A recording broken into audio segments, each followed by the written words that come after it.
भारत को बड़ा झटका, विराट कोहली फाइनल से कबल इंजरी का शिकार। भारतीय क्रिकेट टीम के star batter Virat Kohli New Zealand के खिलाफ आईसीसी चैंपियंस ट्रॉफी के फाइनल से कबल इंजरी का शिकार हो गए हैं। फाइनल मैच इतवार को दुबई में खेला जाएगा। जुमे के रोज इंटरनेशनल क्रिकेट काउंसिल एकेडमी में नेट प्रैक्टिस के दौरान कोहली फास्ट बॉलिंग का सामना कर रहे थे, जबकि एक तेज गेंद उनके घुटने पर लगी, जिसके बाद उन्होंने फौरी तौर पर प्रैक्टिस रोक दी। भारतीय टीम के फिजियो स्टाफ ने फौरन उनका मुआयना किया, उन्हें स्प्रे लगाया और मुतासरा जगह पर बैंडेज बांध दी।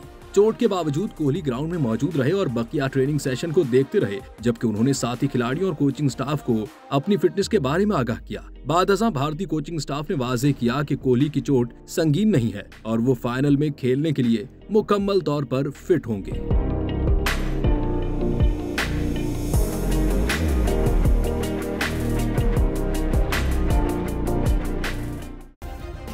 सब्सक्राइब करें और बेल दबाएं ताकि कोई खबर रह न जाए।